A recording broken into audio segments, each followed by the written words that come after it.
नमस्कार. आज आपण बनवतोय पनीर मसाला. तर त्यासाठी लागणारे सामान आहे कांदा, टोमॅटो, आलं लसूण, मिरची, काजू. आपला घरगुती मसाला, पनीर मसाला, मीठ, हळद, लाल तिखट, धणे जिरे. माझ्याकडे धणे जिरेची पावडर नव्हती त्यामुळे मी ते असे घेतले होते. दही आणि पनीर.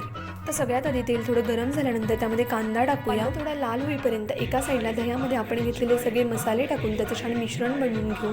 कांदा थोडा लाल झाल्यानंतर त्यामध्ये टोमॅटो, आलं लसूण, मिरची, धणे जिरे आणि आपण सर्व मसाले मिक्स केलेले दही घालू. 3 ते 4 मिनिटांनंतर गॅस बंद करून त्याची मिक्सरमध्ये छान पेस्ट बनवून घेऊ. मला हवं असल्यास तुम्ही पाणी ऍड करू शकता. आता तेल मस्त गरम झाल्यावर त्यात ते मिश्रण टाकून ते छान परतून घेऊया. तुम्हाला मसाला जास्त घट्ट नको असेल तर तुम्ही तुमच्या अंदाजाप्रमाणे गरम पाणी ऍड करू शकता. आता पनीर घालून मसाला छान परतून घेऊ. 5 मिनिटांनंतर आपला सिंपल पनीर मसाला रेडी आहे. चला तर मग आता पटकन खाऊन घेऊया. भेटूया नेक्स्ट व्लॉग मध्ये. तोपर्यंत श्री स्वामी समर्थ.